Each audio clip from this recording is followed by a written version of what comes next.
Neil, how you doing, sir? Is this the right place and the right time? No, it's not the right time. this is totally not the right time, Neil. But the right place. But yes, this is the right place. Okay. First of all, welcome. Thank you, and we're honored to have you here. How are you doing? I'm doing well. Thanks for asking. I remain COVID-free, as I can say, for my family, primarily because we do what medical professionals tell us to do. That's a pretty simple answer there, but yeah, so all doing well. Thank you. And thanks for your patience with it. I finally got through. I didn't know I had to be on wireless. I thought I could do this on a 5G, but that's not the case. So we're good. I'm all good. Well, the other night we were here being patient and we were waiting for you. Oh, do you know what happened? So I was hosting a fundraising cocktail party and it went long. And it's like, oh my gosh, I'm supposed to be online now. And I couldn't just tell the 100 people there, sorry, I got to get on a call with Joe. Neil, I totally understand. You're talking to somebody that has double booked his whole life and had to break the news to somebody. So somebody get the news broken. Exactly. So I finally got to it at about 8:20, and that was too late. So I'm happy to be on with you. I'm a servant of your curiosity and that of your audience. So I'm all in now. Well, and see, that's why it's so interesting that this conversation. Oh, wait, let me take these headphones off because maybe you can't hear me the greatest. Hold on. Is that better? Can you hear me now? Oh, way better. There we go. There we go. Okay. So, and that's just the thing. Like, I have so many questions that aren't really rooted in anything but curiosity. Oh, yeah. That's the best kind, dude. I mean, what? That's how you do it. I mean, and by the way, that's what every kid has. And somehow, we spend the first couple of years of kids' life teaching them to walk and talk, and then the rest of their life telling them to shut up and sit down. And so this inborn, surely DNA-derived curiosity that we express as children somehow just fades away by the time we're all grown-ups. And I want to focus on that somehow that you said there. Is it somehow, or is society constructed in a way that we suppress or doubt those curiosities? Yes. So yeah, somehow is not specific enough. I don't think the forces are on purpose. I think they're sort of accidental consequence. An accidental consequence of what goes on in our world is that curiosity is not rewarded. And what is curiosity? It's, I don't know the answer right now, and I'm going to find out. And I'm going to do my own exploring. That's what kids do, right? And whereas adults, we're looking for other people to tell us the answer. Why do people attach so strongly to political platforms? Because they're being handed a way to think about and view the world. And no longer does curiosity drive our enlightenment. The agendas of others become our own agenda without us even knowing it. And with kids don't have agendas, they just turn over rocks. They look, they pull petals off of flowers. They break stuff, not on purpose, just because they're handling it, exploring it. And kids are the greatest source of disorder there ever was in a home. And people prevent their kids from exploring. Then why'd you have kids in the first place? Yeah, you should have known this in advance. So I think we should all raise free-range children, and that will completely transform the adult universe. I agree with that. Also, on the same hand, like what kills curiosity, or what could, is the inability to get answers, right? Like, so if you're thinking about something and no matter how hard and fast you search and there's just no answer for it, wouldn't that kill the engine? I don't think so. Maybe a little bit. It might take off a little bit of the enthusiasm, but suppose you can't find the answer and no one can find the answer. And then you learn that no one knows the answer. Then you become the conduit. You become the means by which the rest of the world learns the answer, because you have an insatiable curiosity where you forego personal hygiene, you forego all family social mores, and you focus. There are people throughout the history of our species that were so dedicated to solving a problem that preoccupied them that I don't know where we'd be without them. Yeah. And so, yeah, it's not always about the answer. This sounds cliche, but it's about the journey to the answer. And always you learn new things along the way. Interesting. Interesting. Yeah. I agree with all of that. Yeah. So this room is about us leaving Earth and living on another planet, right? Okay, I was going to ask, like, you really want to do that? I mean, you. well, what? Have you thought this through? Well, no, I haven't. Yeah. All I know is that Lil Uzi purchased the planet. Lil Uzi's a rapper. Okay. He said he bought a planet. I know that happened, and I know that there are wealthy people trying their best to get outer space.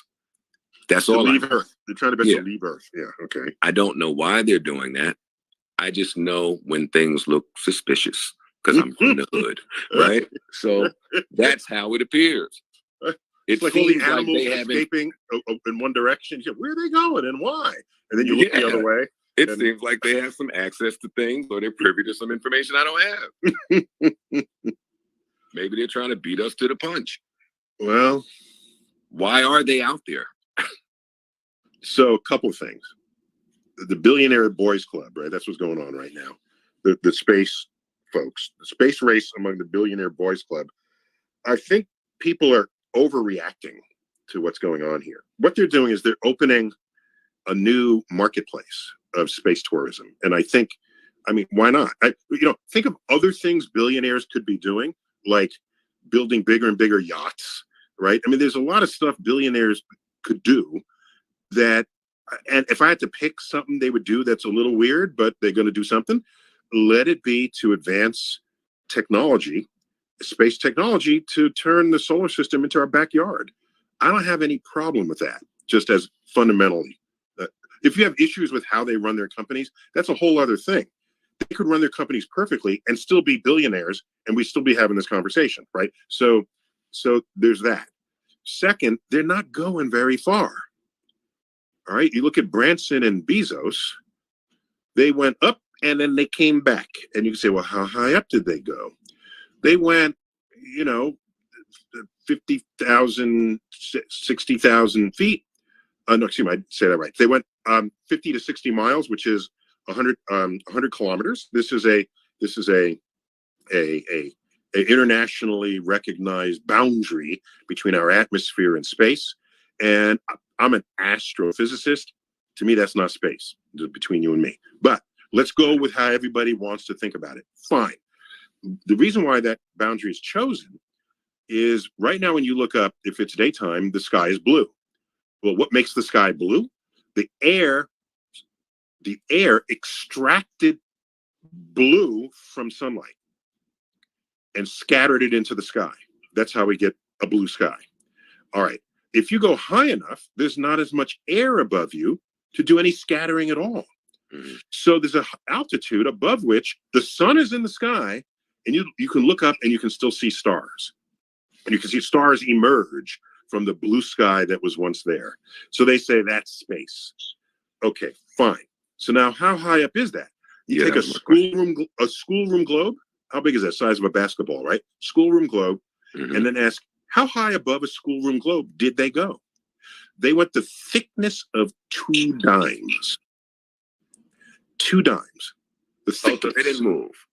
The thickness of 2 dimes above Earth's surface if Earth were the size of a schoolroom globe. I can't call that space. I'm sorry. That's just me, because I'm an astrophysicist. But you have people saying, I want to do this because I want to see Earth recede as the pale blue dot. No, you didn't go that far away. Okay, I want to see the night sky emerge in broad daylight. They did see that, but I can wait until sunset and get exactly the same phenomenon. Okay, I want to be weightless. They spent a few minutes being weightless as they turn the corner of their arc and return to Earth. Mm-hmm. Well, there are airplanes that can do that. They used to call it the vomit comet. I don't know if they still do, but they're airplanes that have these trajectories through the air where on the descent, you can create basically 0 G. So there are ways to do this without the big ticket that those are. But I see this as opening a marketplace. The very first airplanes were not crossing the Atlantic. You go joyriding on it, and you know who went joyriding? Rich people, initially. Okay, so that's how I think people should see it. Are they taking these ships and going to another planet? No, they barely can make it out of our atmosphere. So you're overthinking it if you're thinking the next ship that's going to roll out is going to go to Mars and they're going to live there. Neil, I got to be honest with you, man. You're jacking my head up here. What? Because you're an astrophysicist, basically telling me that capitalism in outer space is coming and we should be okay with it. I'm not okay with it down here. Why would I? Okay. Yeah. So, all right. So, all right. So, would you rather, if not capitalism, okay? Obviously, it's not just a binary choice here, but would you rather countries went out there and started running things rather than private enterprise? Okay, because we already have experience with countries running things and colonizing places. It didn't end well for the people who got colonized. All right, and it didn't end well when the colonizing powers fought with each other. All right, that's how you get world wars and things. So, so do you have an idea you want to share with me about what you want the future of space exploration to be? Because I'm being very practical, and I'm saying, whatever we're doing here on Earth, I don't believe we will somehow agree to do something completely different in space, because humans will be humans. And so I'm just being sort of realistically practical. But that doesn't mean I can't dream. If you have a dream state, I'd love to hear it. Because if you can't open it up as a capital market, nobody's going to do it. But we'll just stay here on Earth. Wow, I did not expect for you to fuck me up this early in this conversation. Well, okay, let's go through think it. about it. No. Hold on for a second. Hold on for a second. Let's do this. Dream state. I do believe that there's some use out there in outer space. I don't think that any of us down here knows what it is. And I do believe that we're meant to travel it. I just don't think that we're meant to do so with our physical bodies. I think that when we're finished here, our soul will go somewhere and then we'll explore. And this same creative, inquisitive being that I am down here, I'll be able to be that out there with a new set of tools in my toolbox. That's what I think. These two options that you've given me about privatized corporations or countries, neither. Like, what are we saying? All right, when you say space exploration, what? I just need to be enlightened. What do we need to figure out there, and how are we putting it to good use down here? Because from my viewpoint down here, all the shit that we figure out down here is misused. And probably in the name of capitalism. So it's bugging me out that you saying we should. I don't know why there's so much space pollution, if you want to have this conversation. Why is it up there? What are we doing?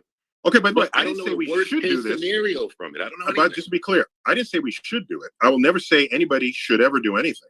What I said was, if that's how it's unfolding, I can imagine other scenarios that would be much less attractive of what billionaires might be attempting. So I don't have a problem with it. That's a different thing from saying I encourage it. I'm saying I don't have a problem with it. So now, what you just said, I don't want to put words in your mouth. You're saying you're happy spending your life here on Earth, never going beyond Earth, and waiting for your spirit energy to resurrect in another time and place and continue your exploration in that way. Yes. That means you have very high confidence that your soul or spirit energy is a thing that will then continue after death. And okay, yes. But I have 100% confidence that I'm alive right now. Okay. I don't have to ask about that or have faith in that, or I know I'm alive right now. And so for me, exploration is something that I kind of want the tangible benefits of before I die, because I don't really know what'll happen after I die. I have suspicions of what could happen, but I don't really know. So now that's my first point. Mm-hmm. Second, I don't want you to sound like the elder in the cave. Let's go back 30,000 years. All right, everybody's in a cave, and you're a cave elder, and back then elders would have been in like their low 30s, okay, because nobody lived very long. So the elders, so the next generation, the young whippersnappers go up to the elders and say, we'd like to explore beyond the cave door. We've peeked out the cave door and we see mountains and valleys and hills and streams and trees and fruit. And the cave elder says, nope, we have cave problems. Got to solve the cave problems first in the cave before anybody leaves the cave. That is what anyone who tells me we should not leave Earth until we solve the problems of Earth, that's what they sound like to me. Because the universe is more vast relative to Earth than Earth is relative to the cave. Oh, 100%. I was in no way saying that, by the way. But you kind of was smelling that way for a bit. No, but listen, listen. I do think that we should leave, but I went there and flowed a conversation. That's why I started with, what are we exploring out there? Because my curiosity is saying, hey, we should get out there, but I don't know what it will bring. Like, is it preservation of life? That's why I started with, hey, do we have to leave here to live longer? The simplest answer is, we don't know, any more than the cave elder doesn't know what's outside the cave. Nobody knows. And you explore, wow, a whole new water source is a stream. Oh my gosh, what's this juicy stuff growing on a tree? It's fruit. Oh my gosh, I can eat it. Then I don't have to chase my dinner, but chase an animal for dinner. Oh my gosh, I didn't even know it was there. I didn't even have a word for fruit, okay? Until I now see it. So now, that being said, we know a fair amount about space. We do know, for example, there are asteroids that have basically unlimited natural resources on them that people on Earth fight wars over. So think of why we fight wars. One of them is religious wars. Another one is political. And a third category is you're fighting over limited resources, okay? Access to limited resources. Space is unlimited resources, unlimited energy, unlimited power, unlimited water, fresh water and comets, unlimited rare earth elements, which is the foundation of so much of our IT revolution, that unlimited. So it could be that the very exploration of space will subtract an entire cause of human conflict from the history of civilization, from the future history of civilization. For example, that's one thing that could happen. I'm just saying. Now, this idea that let's go to Mars just as a backup plan for Earth, I think Elon Musk speaks this way. I think that's not realistic. It's not sensible or realistic. I'll tell you why. Yeah, it makes a good headline. Humans are on two planets, so when the asteroid comes and renders humans extinct on one planet, the species is preserved on the other planet. That makes a good headline in a science fiction story, but that's not realistic. Think it through. Just think this through.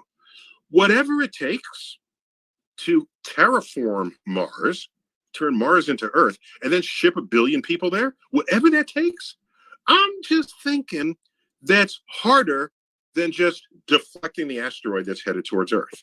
I'm just thinking, okay? Just spitballing here.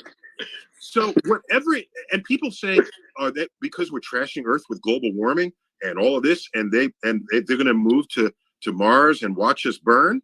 And I'm thinking, if you have the power of geoengineering to turn Mars into Earth, then you could turn Earth back into Earth. Trivially, all right? So I don't see them as actual solutions to any real problem we will face. Neil, like, are you going to the planets to joyride for vacation, Disney World on Mars? Sure. I don't have a problem with that. So you're telling me the memes have been lying to us? No, really? No way. You think so? There's stuff on the internet that's not true? Is that what But listen, I agree with everything you just said. I'm all the way with you. So I guess my question is, if our billionaires are just skydiving out there, not even out there, then in what part of time do we get to actual information and us not being so primitive? I don't know. No, I get you. I hear you. So my other answer to that is, once again, I don't know. But let me give you an example, okay? In the 1920s, we're now in the centennial celebration of anything that happened in the 1920s, all right? Physicists discovered the quantum, all right? The quantum technically was discovered in 1900, but we didn't know what to do with it until the 1920s. And in the 1920s, we formulate an entire new branch of physics, and it's called quantum mechanics, or just quantum physics, okay? And it's weird. It's like particles pop in and out of existence. And why are they doing this? And what's going on? And so if you were back then, you say, why were you wasting money on this? You can't even see the atom. I don't even believe you there's an atom there. Show it to me. The microscope doesn't even show it. And this is a lot of brain power and a lot of money getting invested in this. Okay. It would take decades, at least 4 decades, but more like 5, into the 1970s, where we fully exploited quantum physics in the service of the IT revolution. There is no creation, storage, and retrieval of digital information without quantum physics. Mm-hmm. And so here's something that took 50, 60 years and more to be fully recognized and exploited. And it is now, after farming, is IT, mm-hmm. the next biggest economy of the world. What people are doing that involves computers knows no limits today. So I'm happy to tell you, we will explore space and we don't know what we'll discover, but it'll probably matter to the survival and health, wealth, and future of civilization the way everything else we've ever discovered has. All right, it sounds like you talking about my great grandkids.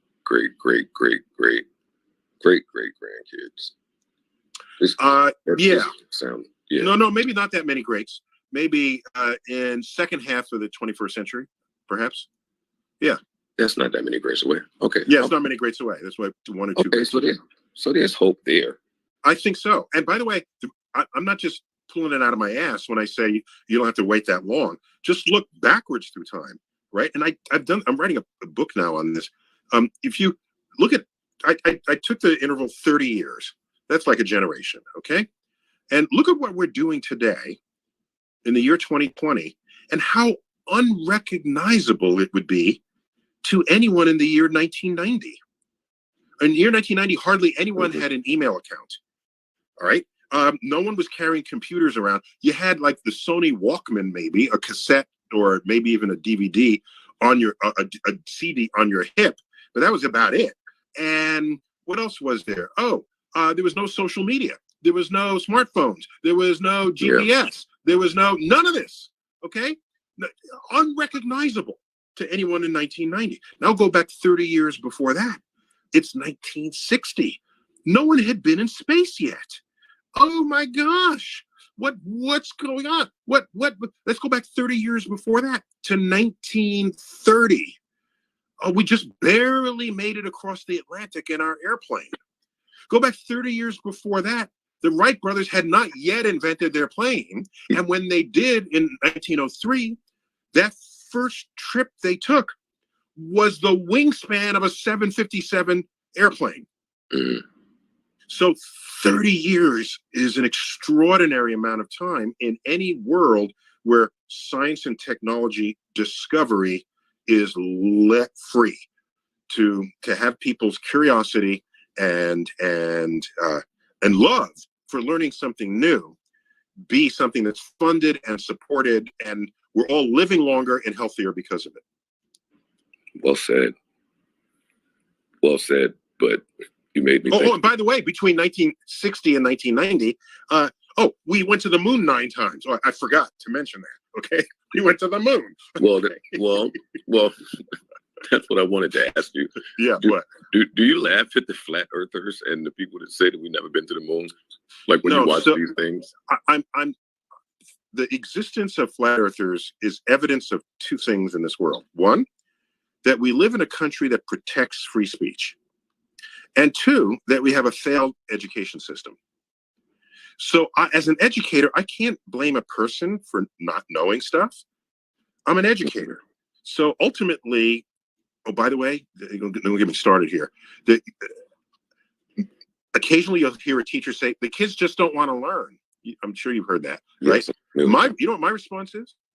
Has it ever occurred to you that you simply don't know how to teach? Is that one of the options to account for the results you're seeing? When was the last time you heard a teacher say, it's not that they don't want to learn, it's that I suck at my job. All right. Yeah, I've never So heard that. not enough teachers admit that to themselves, because I can tell you, as students, we can all list the teachers who suck at their jobs. All right. We know this. This is not some hidden secret. And so I'm saying that if someone thinks Earth is flat, I'm sad that they weren't given the capacity to reason this through.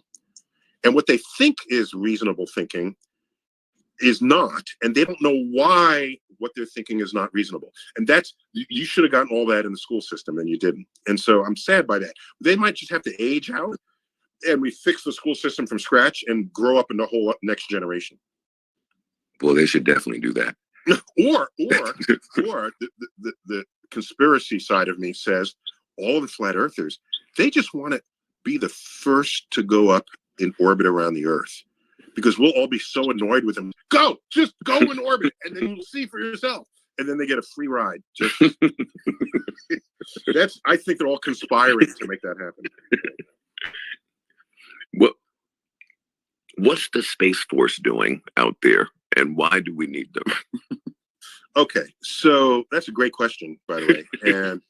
And so the Space Force is, people say, oh, we're going to have Star Wars and lasers and explosions in space because the movies feed us that.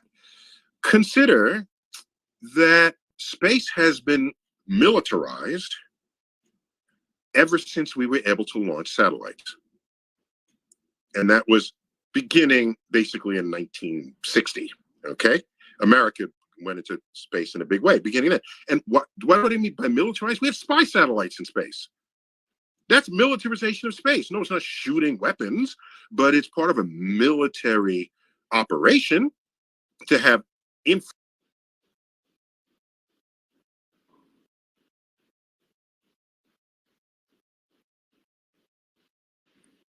Fam.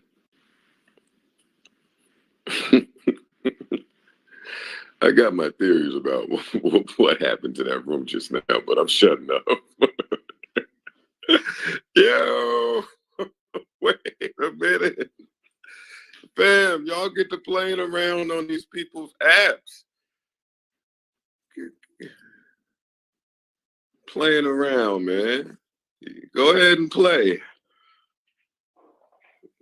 Sitting home now, just wanting to hear something. You can't get to just asking folks about the damn Space Force. That is too funny to me. I was mad too, because we was cooking. I was getting in my bag.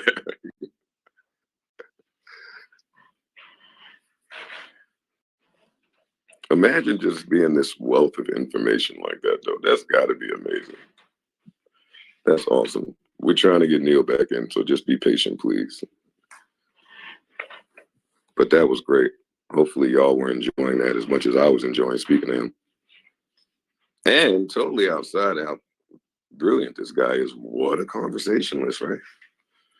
It's good to learn about people as you speak to them.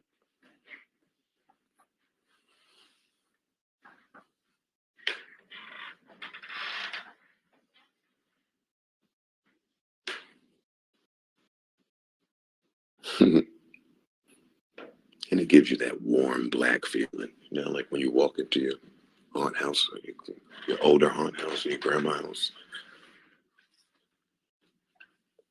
It's got a real soothing tone.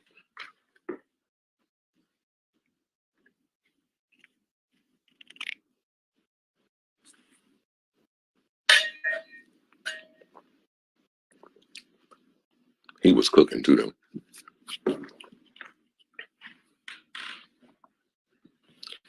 Please be patient. We're trying to get Neil back.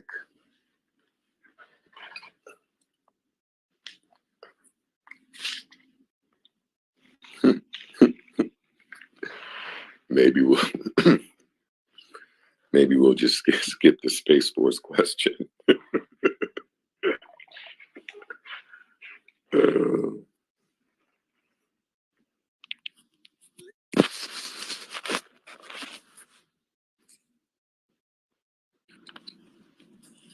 Hey, we back in business? We are back. My apologies. I have no idea what happened, Neil. No, I think the billionaire space folks were listening in, and they didn't like what we were saying about them. That's clearly the case. That's what I said. But wait, so right before, I don't know where it cut off for everyone else, but right before it cut off for me, it sounded like we were talking about Space Force. Oh, it sounded like they were just out there watching things. Yeah. So what happens is, generally when people think of warfare, they think of weapons. And weapons are a very, yes, important part of warfare, but it is by no means all that warfare is. Warfare is also spying, surveillance. And for the 60s, 70s, 80s, 90s, and into the 21st century, we've had spy satellites in orbit around the Earth. Now, who monitors these spy satellites? Well, it's not the Army, it's not the Navy, it's the Air Force. But wait a minute, the command and control for things that are in orbit is different from the command and control for things that are moved through air. So you need different expertise. You need sort of aerospace engineers, not just space engineers, for example. Well, the Air Force knew this and created an entire internal branch of itself called Space Command. U.S. Space Command was a completely thriving subset of the Air Force for decades. All that happened in the recent years is Space Command stepped out of the Air Force to become its own branch of the armed forces. And that is no different from what the Air Force did. During the Second World War, there was not a separate branch called the Air Force. We take it for granted that such a thing exists now. During the Second World War, it was the U.S. Army Air Force. That's what it was called. And then they realized, moving through the air is different from, trudging through jungles or city ruins. And so they birthed it out, and out came the U.S. Air Force. And no one back then would say, gee, this is weird. Why are we doing that? Does that make sense? It made complete sense, especially in retrospect. So to me, we've already been doing this. Now let's put it out in the open, and so we can debate what they're doing and why. Am I paying for that as a taxpayer, or is there some type of separate budget that's going to this? So because it already existed mostly within the Air Force, it's largely budget neutral. Yes, there's some topping off some things, but it's not creating something out of whole cloth. All right, the garment was already stitched. Now they're just tuning it, fixing it to whatever's necessary for the tasks at hand going forward. And you're damn straight, it's tax money. The largest chunk of tax money that comes from your tax dollar goes to the U.S. military. That's always been that. I won't talk about taxes in this room. I won't get us killed again. I'm just, you don't understand. We'll skip it. We'll cut off. Yeah, no.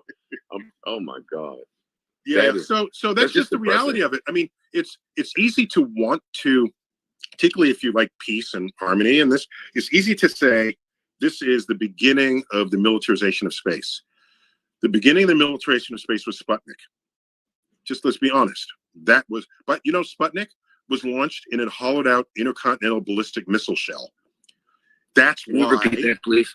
Okay, Sputnik launched October 4th, 1957. Had a radio transmitter, and all it said was beep, beep. But it went over our heads. And they didn't need permission to fly over our heads in space. You need permission to fly in people's airspace, but not their space. And so there was Sputnik over our head. And what launched it? Oh, who has rockets? Well, the military has rockets. What would this rocket normally do? It would normally carry a warhead intercontinentally. So they took out the warhead and put in a little radio transmitter and said, oh, this is a peaceful mission, but we launched it in an intercontinental ballistic missile shell as an alert that, we could reach you if we wanted. Just swap out the radio transmitter and put in a nuclear warhead. Thus was born the space part of the Cold War. And so space has been militarized ever since. It's just, we need to be honest with ourselves about that. So don't think of this as some turning point in what we're doing in space. What GPS, the fact that you can swipe right and find a mate who exists within 100 steps of where you're standing, they're using GPS satellites for that, as is Uber. But so what is you the can worst say case scenario from all of that? Like, I know we get, like you said, we get to see our cool little pictures, but what is the worst case scenario from all of this GPS and satellite orbit stuff happening? Well, let me just finish out the GPS. So GPS was put up by the military so that they know where they are at all times on Earth. They wanted to guide missiles. They want to navigate where there's no other navigational landmarks, like in the middle of the ocean or over the desert. All right. The second Gulf War was completely enabled by space assets, and the GPS satellite system was central among them. It has since been, aspects of it have been released to the public so that now it's a commerce. It's part of our commerce. So the last thing I'll say about the Space Force is we have not only the value of satellites in space that give you direct TV, that give you, like I said, they give us Uber, they give us truck tracking, package tracking, all this stuff that we just take for granted today. There's the value of the space assets, and then there's the value of the economy that it generates on Earth and the people that it employs. And all I'm saying is, I would want my military to protect that. Okay? That's no different from protecting other assets, your water supply, your borders, your whatever else you want a military to protect. I would count space assets among them, and that's a big part of their mission statement. That's all. Oh, so what's the worst case scenario? Worst case scenario is people start destroying each other's satellites, and we have a big mess in space, and the broken up pieces of satellites end up destroying all other satellites, and we're rendered technologically blind by the total destruction of satellites. And it's an actual scenario that was calculated back in 1978 by a guy named Kessler, and it's called the Kessler effect. And that was brilliantly and terrifyingly portrayed in the movie Gravity, where one satellite gets destroyed. It's going 5 miles per second. That's the speed in orbit. You destroy it. Let's do a simple math.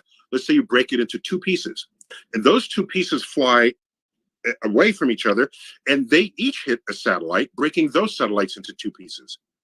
And they break their other satellites into, so we go from 1 to 2 to 4 to 8 to 16. The doubling factor grows exponentially.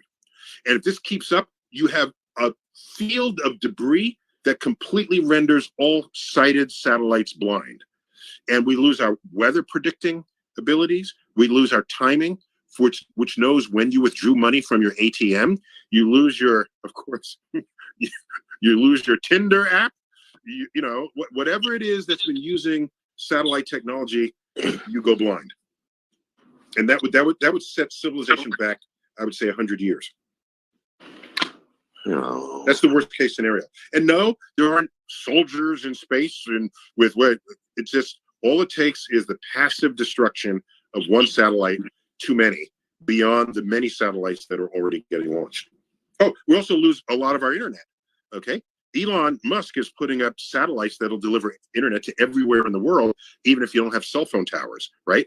And if it's delivered by satellite, and you take out the satellites, basically the whole world, we might as well just go back to 1940, okay? And start over again. That would be sad. Yeah, some of this stuff is saddening to me. I have happy things to say, but you only asking questions of me that have sad endings. well, actually, I have a question for you. What's that? How are you with human empathy? Empathy? Yeah. Yeah, I think we can all be more empathic than we claim we are of ourselves. So let me tell you how I express my empathy.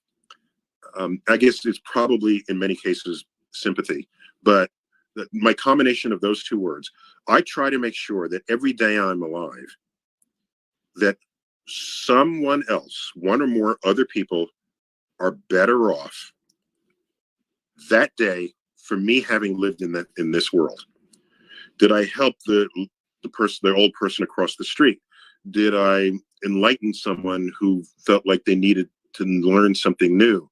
Did I get a gift for someone where that gift made their day? So I want to try to bring more good into the world than is being subtracted from it.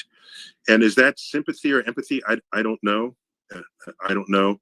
I try to leave a tip that's bigger than the server expects, so that becomes a moment in their life. I try to, I will give money to a homeless person, but only if, in my judgment, that person looks undernourished or underfed. It's odd that in the United States, we have probably more overweight homeless people than any other country in the world, because we have perfected the production of food, right? There's so much food. There's an entire industry to take fat off our bodies because of how much food there is that we end up eating. Now, if you had told this to any generation before America generation, that we would live in a world where half the ads you see on TV are to give money to people to help you remove the calories that you ate that day, they would wonder, what kind of dystopic world is that? So I try to handpick the homeless people so that the ones that get the money, because food and shelter, these are things that matter, that we care about. And if you're 50 pounds overweight and you're homeless, I'm going to find the one who could benefit more from the calories than you will. See, and I get that from you. Like before you got back on, I was telling the audience how I get that good warm black feeling from you. Like, that's just, I do. So when you start talking about, another just a little thing I do. My wife and I are we're foodies of some level, and I go to a restaurant, and if I have leftover food, I'll take a doggy bag, all right, and I look forward to particularly if the food is expensive. This is a personal vow. If on my way home, because I live in New York City, so I'm no one's taking cars anywhere. We're walking. If on my way home I am walking past a homeless person, I will hand them my doggy bag. I will not walk past a homeless person with food that I'm going to eat later that I had just eaten minutes before. Okay, of that, and so that's it's like a holdup, right? It's it's a homeless holdup. You're getting my food. I'm not going to walk past you here. And so, right, is how much. So the real empathy, just to be fair and honest about this, is: am I really set back by any of this? Not really. No. I'm not Mother Teresa in this, or am I risking my life? No. But the effort that I do put in is easy enough so that I can sustain it for the rest of my life, right? I can do it at all times and all places, and it doesn't require a special occasion. It's just there. And, if there's money in my wallet, I say to myself, let's say I'm carrying like $150 or something. If there's a $20 bill, I say to myself, will I miss this 20 if it's not there? Did I even know this $20 bill was there with the rest of the money? No, not. So I'll pull out a 20. And if I'm walking by someone who is, trying to make ends meet, I'll hand them a 20, even if they don't ask. And I say, here. So does any part of you say that we could take a mere portion of the money that we're putting into Space Force or whatever else is going on out there and maybe get further into cancer research? Like, that's what I keep hearing as you speak about us and our ability to move a asteroid that may be headed our way. I'm like, well, wow, he's right about that. And if he's right about that, why are we having so much trouble down here with things like cancer? What do you think they're doing with our cancer research money? One, and two, do I sound like the caveman guy again? Yes, you do. And I'll tell you why. See, I know I'm messing with your head now. Now, no matter what you say, am I that You're cave? playing mind games on me. Am I the old fart in the cave? Okay. So here it is. Almost to a person, and I've done this experiment. That's why I can say this with some some verve. The people who say, why are we spending money in space when we have problems here on Earth? Okay, so let's hold aside the cave analogy. To a person, I ask them, well, how much money do you think we're spending in space? And they're usually referring to NASA, because NASA gets a lot of publicity. And so I say, if you have 100% of the federal budget, what percent is NASA? And they might say 5%, 10%, 15%. Then I tell them it's 0.4% of your tax dollar is everything NASA spends. The space station, the launches, back when we had space shuttles, all of this. So that is less than half of 1 penny. If you took a physical paper dollar and cut 0.4% of it away from it, you're not even yet into the ink. You're still in the border of it.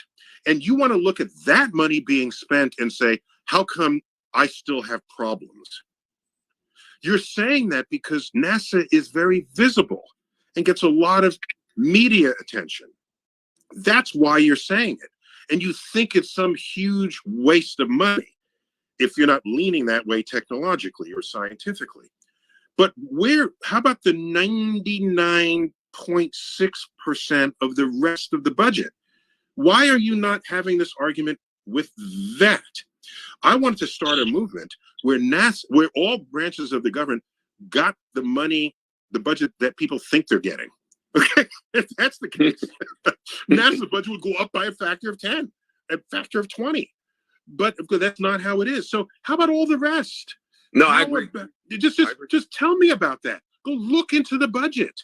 But you're not doing that. You want to go to that 1/2 of a penny and blame the non-solved problems on that. And you know something?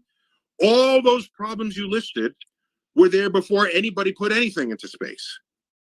Yeah, so, and by the way, I don't know, are you old enough to have had LASIK surgery? Did you? We all know people who have. No. That was enabled and made safe by space technology, by the docking of the space shuttle with the space station. They used lasers to dock those two collars with each other that aligned it while it was in motion.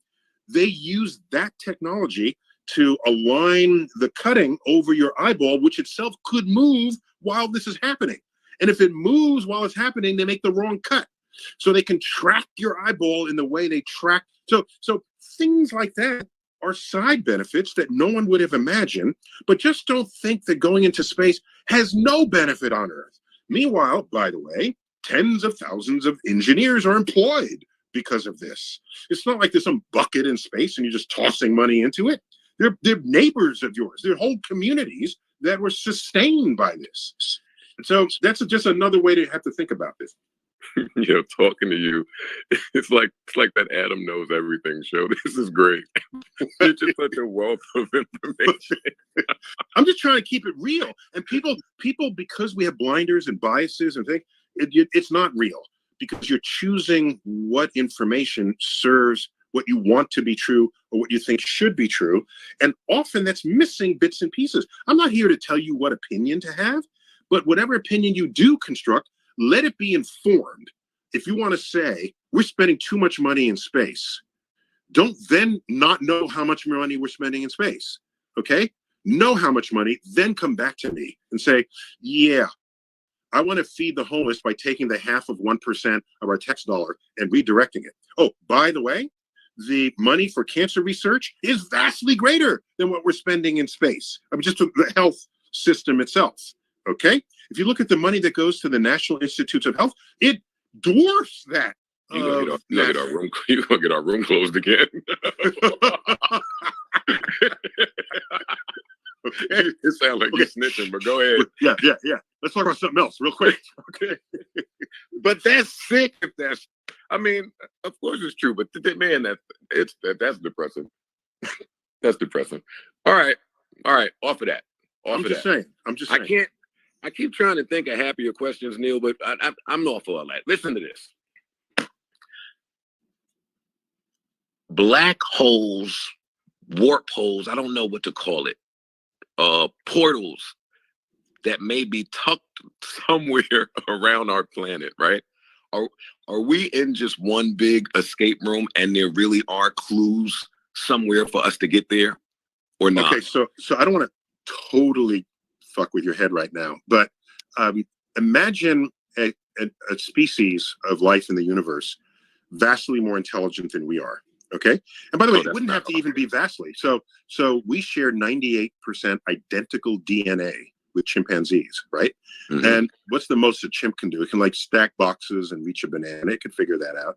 So that's a smart chimp, right? Well, our toddlers can do that. Let's be clear about this. So you can say, well, what a difference that 2% makes.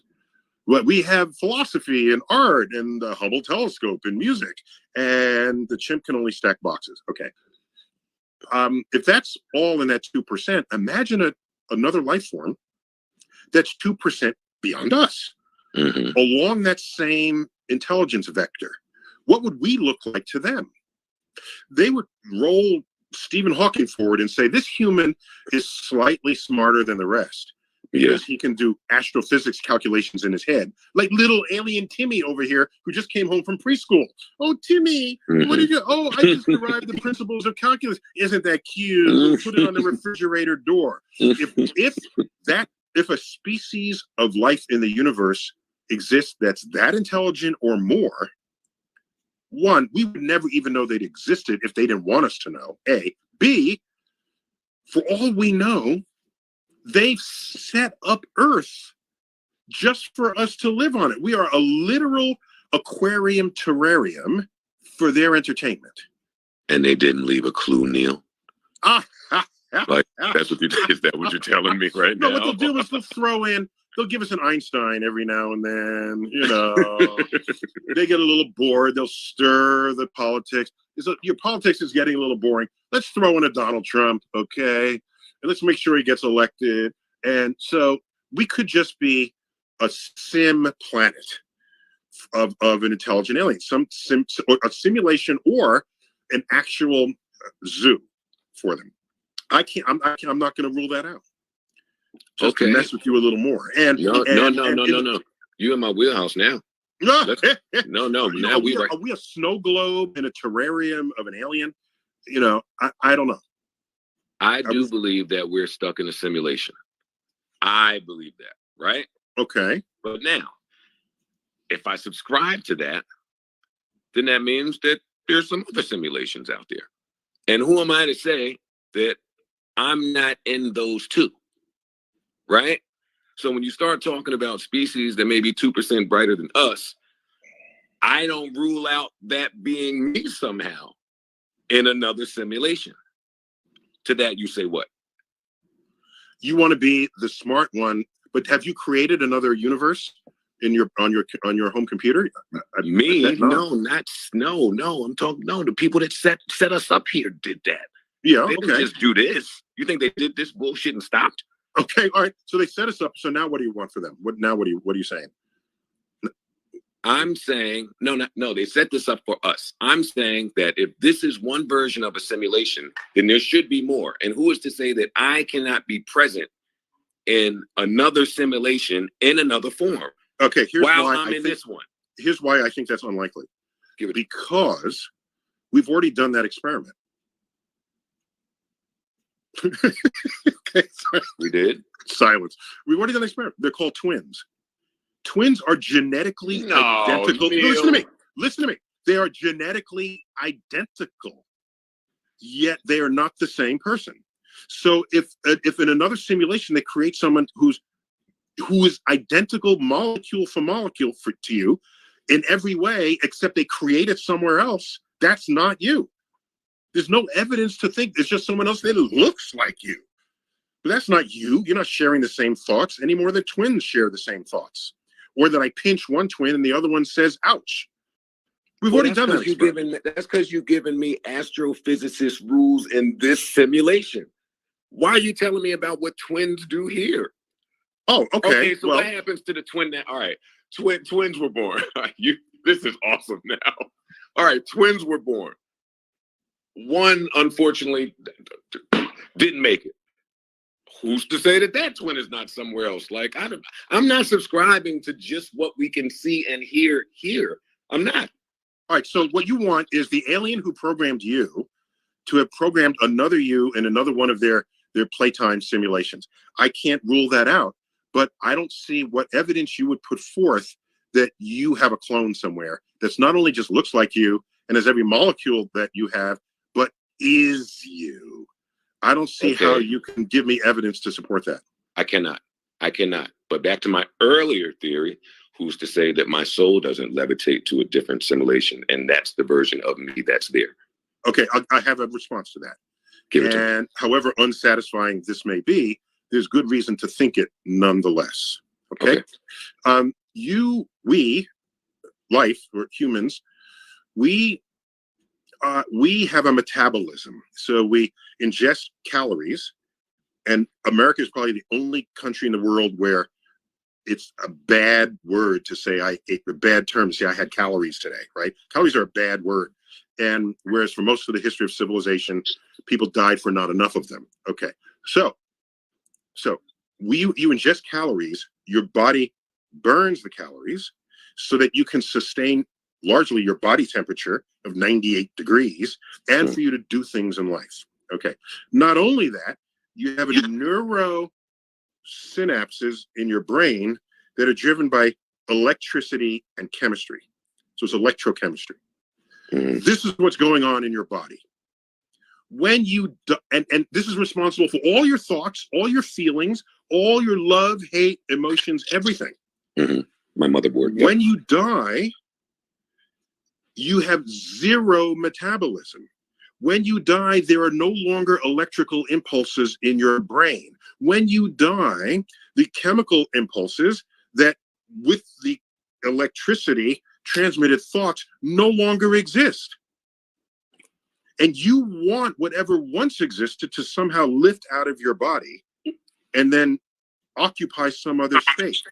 What I'm telling you is my state of existence after death, I'm not giving any reason to believe that should be different from my state of non-existence before I was getting here. Correct. Got it. Because and by the way, you could look at stroke victims, all right? Different parts of the brain stroke out, right? And they'll forget they won't know who you are, okay? Or that's one, Alzheimer's does that. You don't even need a stroke. As the brain starts, their brain injuries, and you can see that people's higher thought faculties no longer exist. And if there's a soul in the way you describe it, the damage to the brain shouldn't matter because it would transcend your electrochemistry. But to watch someone stroke out, as I saw my father, he was 89, so no tragedy there. But bits and pieces of his brain went, and he went bit by bit along with it. And you're telling me when your whole brain goes, there's something that's still there, when I can watch it disappear in real time until there's nothing there? I'm just not given reason to think that I should wait for another life to delay activities, cool things, good deeds, creating meaning. I'm not going to wait until the possibility that something could happen to me while worms are eating my flesh, that I'm somehow pop up somewhere else. I'm not taking that chance. Well, I don't think anyone should delay action over this theory. And not only that, thank you. And not only that, as long as I believe I only have one run through life, that makes every day that much more vital. You better believe and it. Special to who I am and what I make of my life. And so that's why. So I put limits on how much football am I going to watch this weekend versus other things I could do. I could write chapters of my next book. How much will I be binging on a 1970s sitcom that I never saw? I put limits on that. I was going to ask you how many distractions you subscribe to, like TV. What I do is, because as an educator, I value knowing things that you care about, so that when I teach it to you, I can reference those things and it creates more value to you having learned it. So I think of it as like Batman's utility belt, right? I find out, okay, let's say you're in your 20s and or your teens, and the teens in this generation, there's some movie they all saw, and there's some actors that they like. So I familiarize myself with it so that I can have that conversation and reach for those reference points when I want to teach something where that could help me do so. And I'll give a quick example. It had to do with football. The Cincinnati Bengals were playing, forgot who, it might have been the Seattle Seahawks, and it was in overtime. And it came down to a kick, right, as overtimes often do, a field goal. And they were at 55 yards. It would be a 55-yard kick. And they kick it, and the ball tumbles, and it hits the left upright and careens in for the win. And I said, whoa, wait a minute. I did a fast calculation, and then I tweeted. The game-winning field goal of the Cincinnati Bengals was enabled by a third-inch deflection to the right due to Earth's rotation. The Coriolis force that rotates hurricanes counterclockwise contributed to that goal, because you have a round ball hitting a round post, and fractions of an inch can make all the difference, as any baseball player knows, trying to hit a fastball. And so I tweeted that, and I didn't have to explain what football was, or what a field goal was, or what overtime was. I could get straight to the science, but I used all of what you're already familiar with to tell a scientific point. I do that all the time. And so that's how I perhaps delusionally justify exposing myself to pop culture that I know is pop, so that I can reference it when I need to. And it's entertaining, so I do it. Well, yeah, you did all that, but now you got millions of people that are never inviting you to a sports bar. No, Jesus.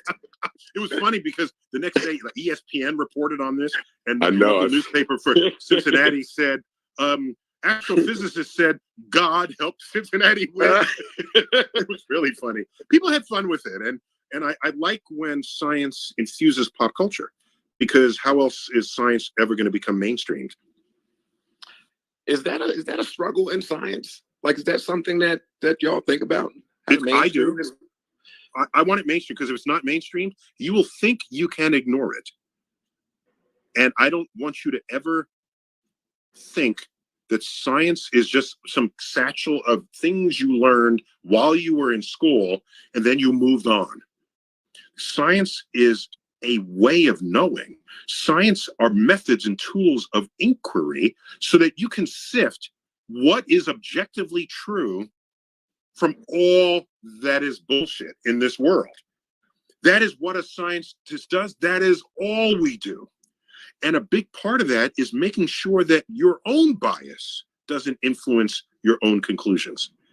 And we have systems of checks and balances to protect against that. So if you're going to think science is just something you can leave behind, meanwhile, you pick up your smartphone and while you're walking down the street, you talk to someone 3,000 miles away. Say, I don't like science. Wait, I got a phone call from my cousin. So exactly. People need.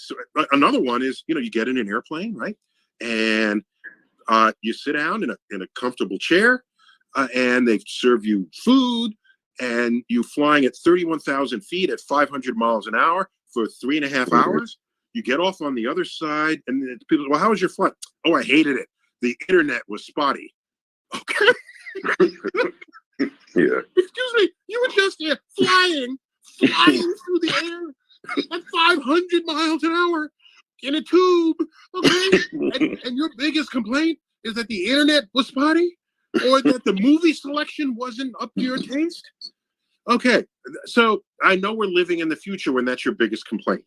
The Wi-Fi is spotty up there. No, I get it. I get it. That's funny. I'm sorry, I'm screaming at you because you're Listen, it sounds like you scientists need some memes. So no, what we need like better marketing or something. I don't know.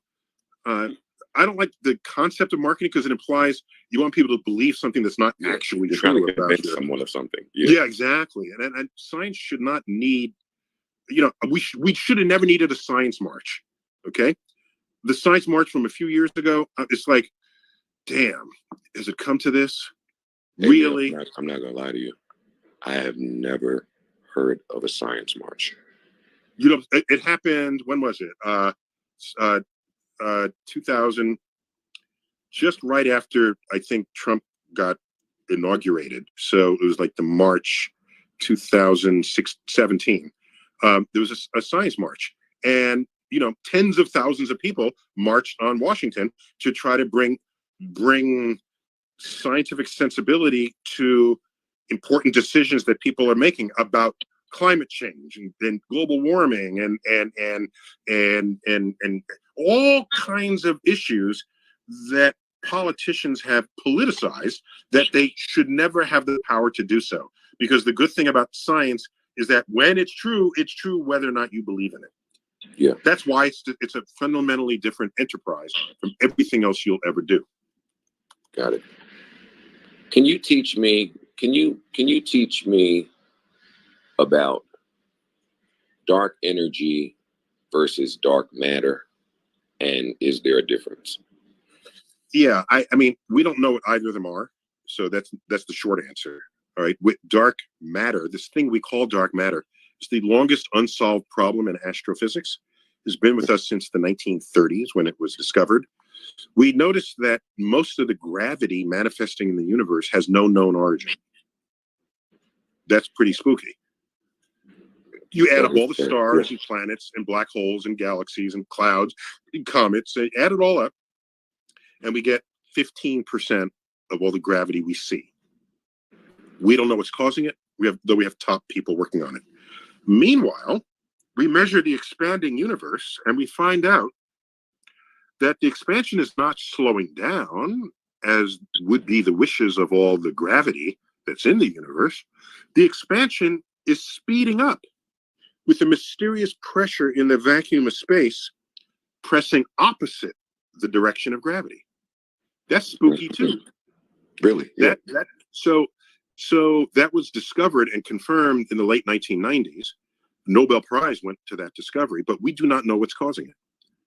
And so the two different phenomena that, when we can calculate with them, we know the intensity of their effect on our universe and the equations that we write, but we don't know what they are. We are without a clue, as Sherlock Holmes might say. How do you even research this stuff? You can look at its effects on other things. That's how you do anything that's mysterious. You say, whatever this is, look what it's doing to this other thing. So let's characterize that. Oh, here it is doing something else. Well, what you end up doing, it's like, the story with the elephant, right? I don't know what I'm touching, but this part is like is smooth, right? And very hard. And then there's this other part that looks like a rope. I don't know what that is. Yeah. Okay. And it left this print on the ground. Okay. And you have all these bits and pieces, and maybe one day you meet together and you say, what do we have here? And someone says, I think we have a new creature. And it's called, but these are all blind scientists investigating the elephant because they can't see the elephant, right? They can only touch it and report on it. And you do this, and then they construct this creature that satisfies all those criteria, which is itself kind of incredulous, right? How can one thing have so many different properties in it as one functioning entity? But in fact, that's what we have. Yeah. So science has a long and very storied and very successful history of characterizing unknowns as much as possible until the day arrives where we actually discover what the thing is in the first place. Wow. There it is. Listen to this. I'm going to go back to the billionaires that are flying around out there skydiving, like you taught me earlier. In the event that I were that wealthy, right, and I were just trying to figure out what to do with my wealth, I think I would want to try for like life preservation. I think I would want to freeze myself and get unthawed at like a different time. So I think the whole freezing concept might one day become obsolete when we discover the aging gene or whatever that would be. Then you just don't age. You are a buzzkill, Neil. Well, then you don't have to be frozen. You can just say, "Oh, take the pill and now live another 30 years." So why be asleep when cool things are happening in the world? Be awake that whole time and live another 30 years.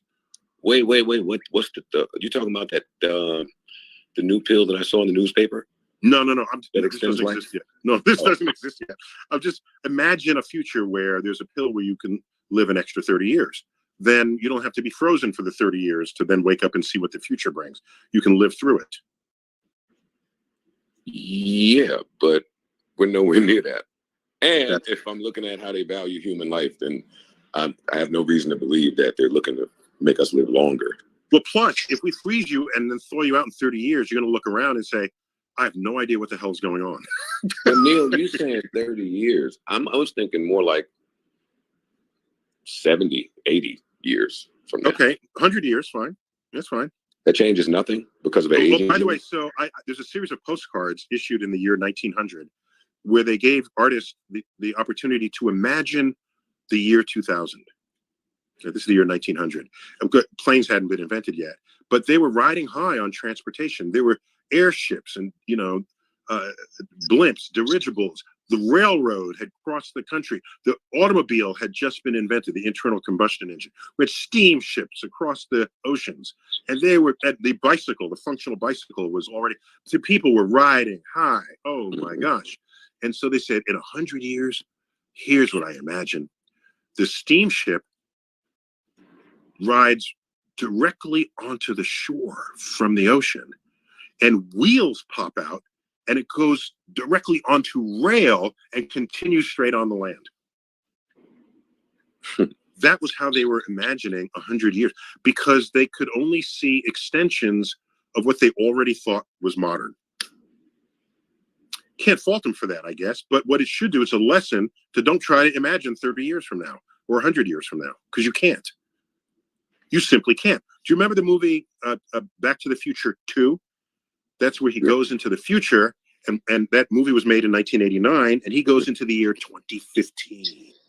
Ooh, okay. And there's a scene where he pisses off his boss on a video call at home, and he gets fired. And the boss fires him by sending him a fax. But this is the home of the future. So you don't have one fax machine. He has 3 fax machines. So 3 faxes get sent to him in different rooms so that he doesn't miss the message. This is how people are thinking about the future. Because in 1989, the fax machine, that was the joint. That if you had a fax machine, oh man, you could send documents. And so I'm not going to try to say what's going to happen in 100 years. Neil, when was your inquisitiveness used for unhealthiness? I would say hardly when ever. Were you because not so centered? Because I'm not that risky. You can be so inquisitive that you put your life at risk. I was never that. Never that. I monitored what other people did.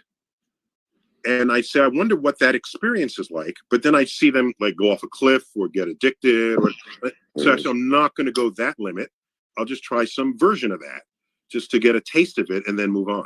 No, there's a rationale. I was a geek kid from very early on.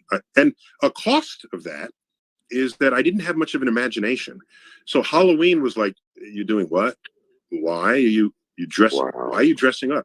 We all still know you're human. You're not actually a T-Rex. You're not actually whatever you're dressing up. So I had a very literal brain.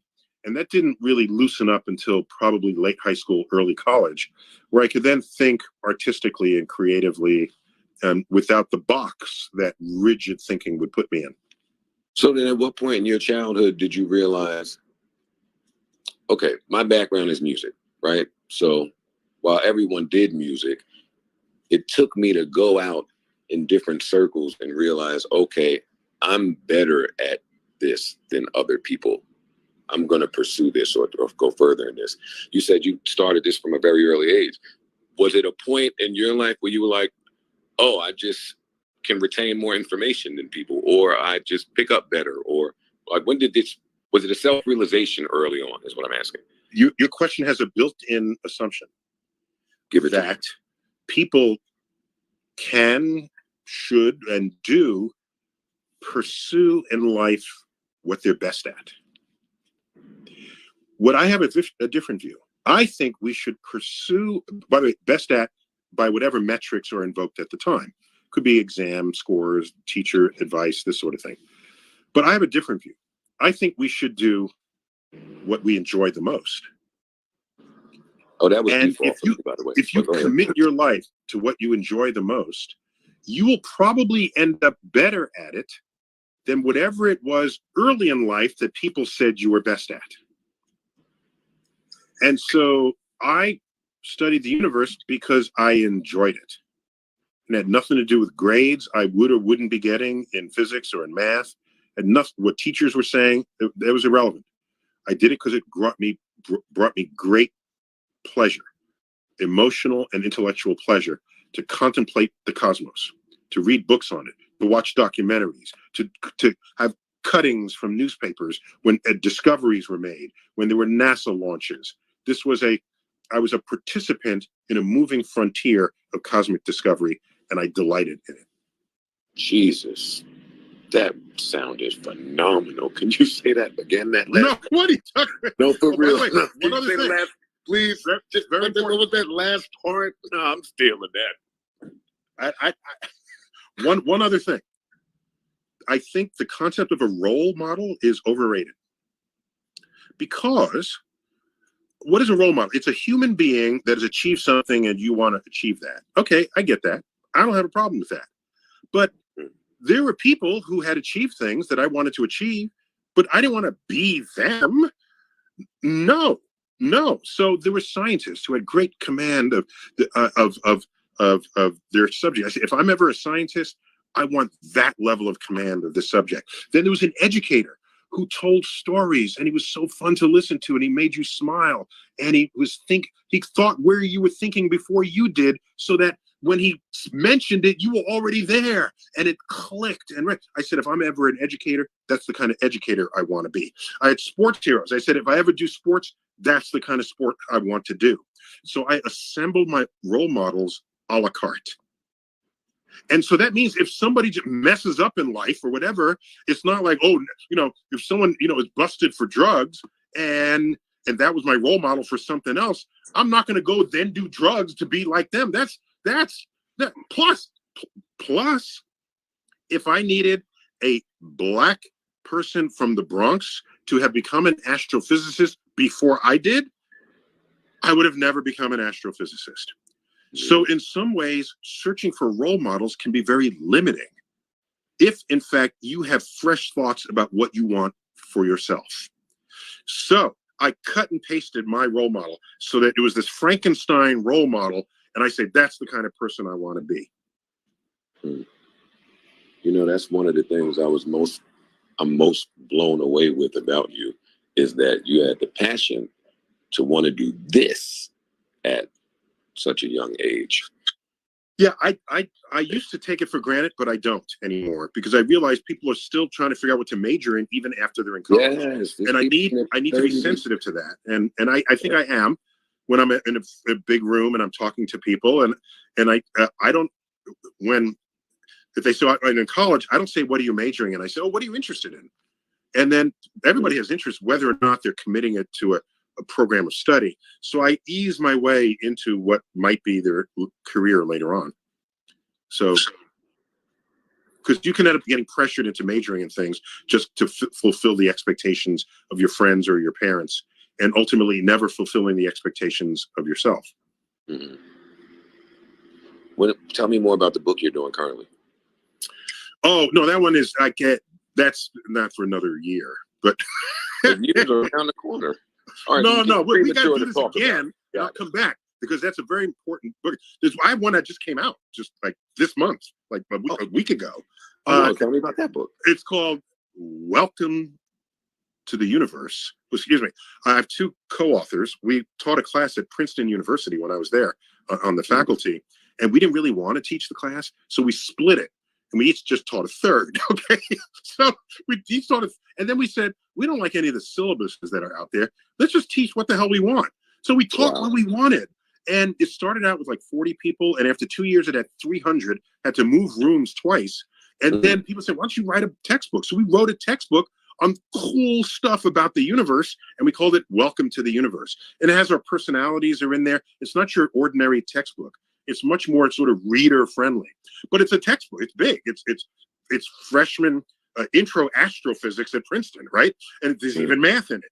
But then we said, well, how about people who don't want the math, or people who want? So we created a shortened version of it called A Brief Welcome to the Universe, and it's a pocket-sized book. It fits in the palm of your hand. And we took the coolest of the coolest stuff and put it in that book, and so that's out now. It's called a brief Welcome to the Universe, and we're proud of it because it's not everybody has time to read fat books, and not everybody has not everybody has the time to read the whole curriculum. So we have no hesitation about cherry picking the universe in this. So it's all in there. Wow, that's brilliant. Yeah, that's brilliant. I'm buying this. It just came out. Just came out like seconds ago. Don't say no more. I'm going to Amazon. I'm getting this. Well, thanks for asking. Thanks for asking. It's just, but because there's always something I'm doing. That I can talk about. I managed to finish a book during COVID, right? And because I said, this is a good time. Nobody's doing anything. Why don't I binge on things? I say, no, then I won't discover anything new or contribute to the world. So I finished a book during COVID. That was published, came out, and this is like a book even after that. So, wow, it is. You're the man. No, I'm just excited. I'm just a conduit. I'm just a conduit to the cosmos, offering platters of cosmic food for people to take whatever of it they want and to pursue more of it if they like. And then I go back home. That's all I am. And it works. What it is.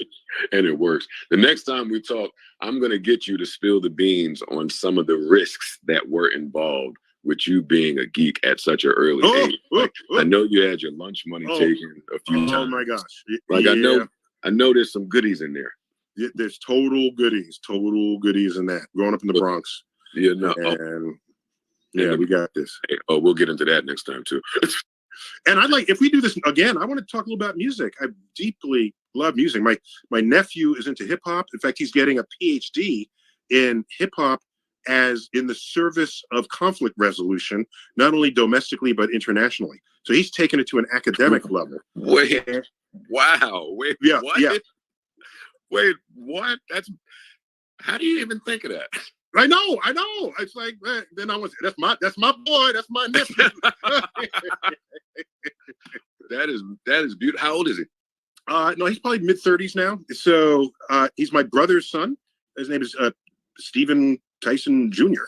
And if you look him up, Just Listen, JUSTLISTEN, Just Listen Entertainment. He's got albums and stuff, and he posts, and he's active on social media. He's got a podcast. So I'm saying this only to say that my brother is an artist, my nephew is a musician, academic musician. I care deeply for what role music has played in our lives, as a civilization. And if you were to sift through everything humans have ever done and ask, what are we going to bring to the aliens? It's going to be the math and the music, because that's the only thing that transcends culture. Everything else is like the aliens say, what the hell is that? So your favorite, now that I know music is just in you. A little bit, yeah. Go on. Your favorite artist currently is who?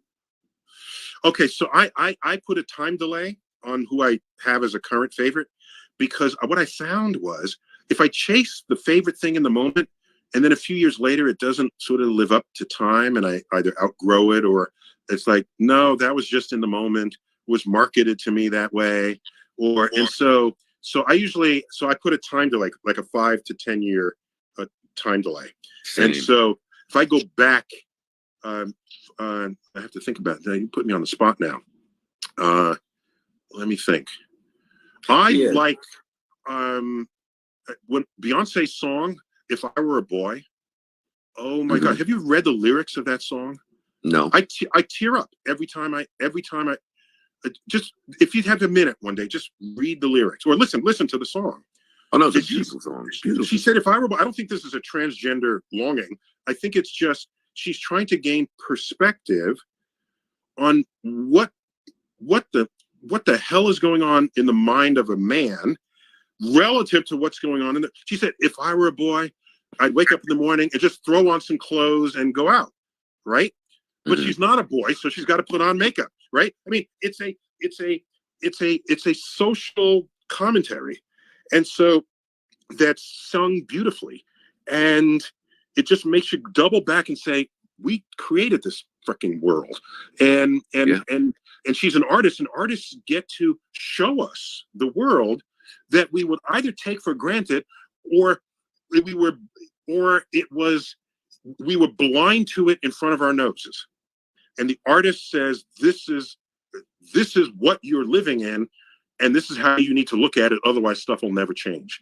And so, anyhow, that's just. It makes sense, dude.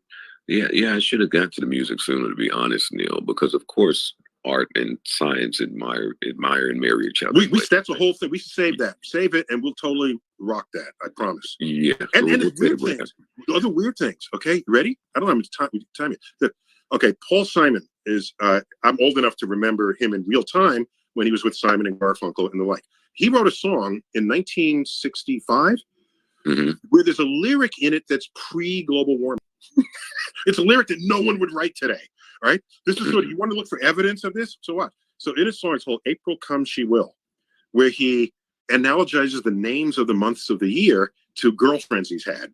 And, April brings showers, but I brought tears from April, this sort of thing. All right. All right. So he goes through the months, and then he gets to September, and he says, "The autumn breeze, the autumn winds blow chilly and cold. September, I remember." And it's like, no, there is no chilly autumn winds in September. Nobody's going to write that today, right? Maybe October, certainly November, but not September. Yeah, right? no. So to me, lyrics are these moments in time. The rock band Styx in 1970s, they have a song, "Come Sail With Me." And I always like ocean going as metaphor for your voyage in life. And it's done often by many artists. And that song, which was a top charting song, is actually about an alien abduction. And I love it for that reason, because I always wanted to be abducted by aliens. Just thought that would be a cool thing. Of course, you love all the songs that involve a multiverse somehow. No, we're tabling this. We're gonna have a real good music talk the next time we talk. Yeah. Again, I appreciate you.